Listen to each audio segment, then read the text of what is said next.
Sirah Nabawiyah hakikatnya adalah gambaran risalah atau misi yang dibawa Rasulullah Shallallahu Alaihi Wasallam untuk mengeluarkan umat manusia dari kegelapan menuju cahaya, dari ibadah kepada hamba menuju ibadah kepada Allah. Gambaran risalah ini tidak akan mungkin digambarkan dengan jelas jika tidak ada perbandingan latar belakang risalah ini dan implikasinya. Maka perlu kita bahas terlebih dahulu keadaan seputar kaum Arab sebelum Islam dan kondisi ketika Nabi Muhammad Sallallahu Alaihi Wasallam diutus. Kata Arab menggambarkan perihal padang pasir, tanah gundul dan gersang tiada air. Lafaz Arab ditujukan kepada Jazirah Arab, juga ditujukan kepada suatu kaum yang menempati tanah tersebut kemudian menjadikannya sebagai tanah air mereka. Batas Jazirah Arab di bagian barat dengan Laut Merah, timur Teluk Arab dan sebagian besar Irak, di selatan Laut Arab dan Samudra Hindia, dan bagian utara berbatasan dengan wilayah Syam dan sebagian daerah Irak. Luas perkiraannya antara 1 juta hingga 1,3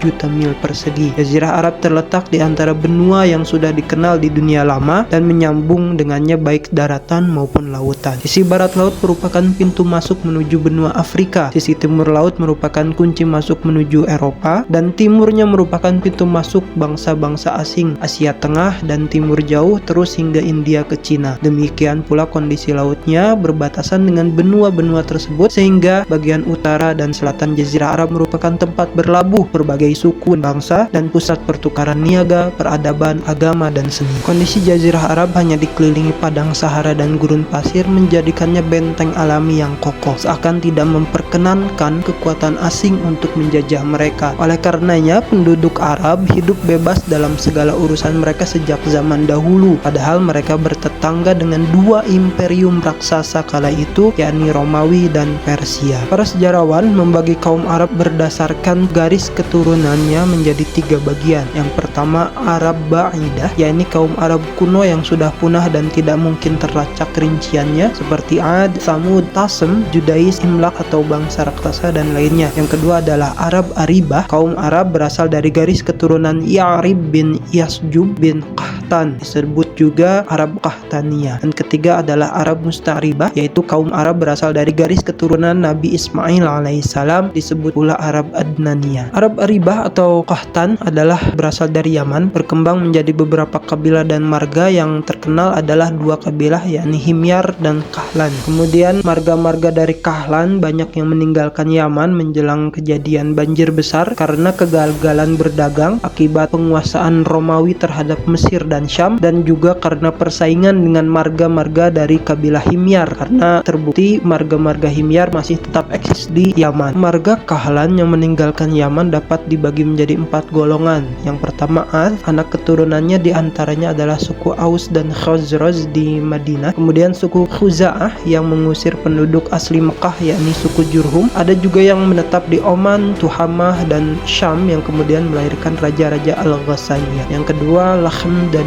Juzam, pindah ke daerah timur dan utara di antara keturunan Lakhm, kemudian melahirkan raja-raja Al-Manazirah di Hira. Yang ketiga Bani Tayyi yang menetap di kawasan Bukit Aja dan Salma sehingga dikenal dengan Gunung Tayyi. Kemudian Kindah sehingga di Bahrain, kemudian Hadramaut, kemudian Najd, mendirikan pemerintahan besar di Najd, kemudian cepat tumbuh. Arab Mustaribah merupakan kaum Arab keturunan Nabi Ismail alaihissalam. Nenek moyang mereka yang tertua tentu Nabi Ibrahim alaihissalam. Nabi Ibrahim lahir di kota Air, Irak, kota di tepi barat sungai Eufrat dekat dengan Kufah. Beliau hijrah menuju Haran, kemudian menuju Palestina. Palestina kemudian dijadikan markas dakwah beliau. Selain beliau juga sering melakukan perjalanan ke berbagai pelosok negeri. Nabi Ibrahim pernah mengunjungi Mesir, lalu Fir'aun kala itu berupaya untuk memperdaya istri beliau, Sarah. Namun Allah membalas tipu dayanya hingga Fir'aun tersadar, lantas menghadiahkan anaknya yakni Hajar untuk menjadi abdi Sarah. Singkat cerita, kemudian Hajar dinikahkan oleh Sarah dengan Nabi Ibrahim dan dianugerahi putra bernama Ismail. Terbakar api cemburu, Sarah meminta Nabi Ibrahim untuk memindahkan Hajar dan putranya. Allah memberi petunjuk untuk membawa keduanya ke Hijaz, menempatkan mereka di lembah tandus tak berpenghuni di sisi Baitul Haram. Nabi Ibrahim alaihissalam membekali mereka kantong kulit berisi kurma dan wadah air, lalu beliau kembali ke Palestina. Selang beberapa hari perbekalan mereka habis. Ketika itulah Allah mengaruniakan air Zam-Zam yang menjadi sumber penghidupan. Kisah ini tentunya sudah masyhur diceritakan, dan kemudian datang kabilah Jurhum kedua dari Yaman dan bermukim di Mekah atas izin Hajar.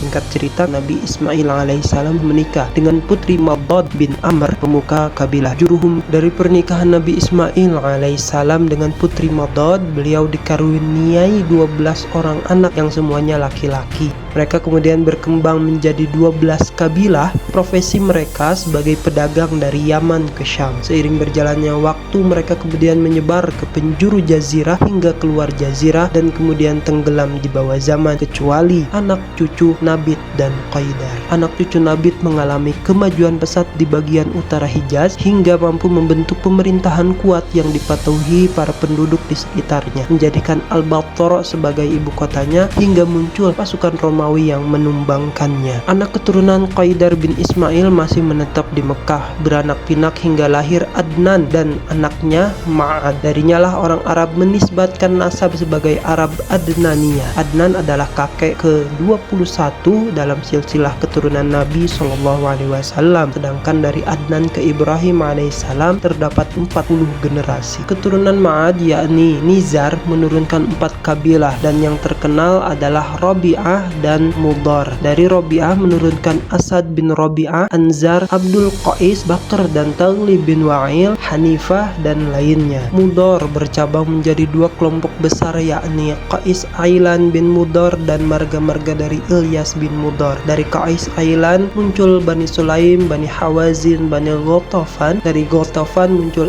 Abs, Zubian, Asja dan Ghani bin Asar. Dari Ilyas bin Mudar muncul Tamim bin Murrah, Huzail bin Mudrik, Bani Asad bin Khuzaimah dan marga-marga Kinanah bin Khuzaimah. Dari Kinanah inilah muncul Quraisy, yakni anak cucu dari Fihr bin Malik bin An-Nadhr bin Kinanah. Quraisy terbagi menjadi beberapa kabilah yang terkenal, yakni Jum, Saham, Adi, Makhzum, Taim, Zuhrah dan marga-marga dari Qusay bin Kilab, yakni Abduddar bin Qusay, Asad bin Abdul Uzza bin Qusay dan Abdu Manaf bin Qusay. Dari Abdu Manaf terdapat 4 anak, yakni Abdus Syams, Naufal, Al-Muttalib dan Hashim. Dari keluarga Hashim inilah Allah memilih Muhammad bin Abdullah bin Abdul Muttalib bin Hashim. Mengenai silsilah keluarga beliau sallallahu alaihi wasallam, Rasulullah sallallahu alaihi wasallam pernah bersabda dalam hadis yang diriwayatkan Imam Muslim dan Imam At-Tirmidzi sebagai berikut. Singkat cerita, anak cucu Adnan lalu berpencar ke berbagai penjuru jazirah, sedangkan di Mekah tinggal marga-marga Quraisy. Mereka hidup bercerai-berai hingga muncul Qusay bin Kilab yang menyatukan dan membentuk komunitas yang mengangkat kedudukan dan martabat mereka.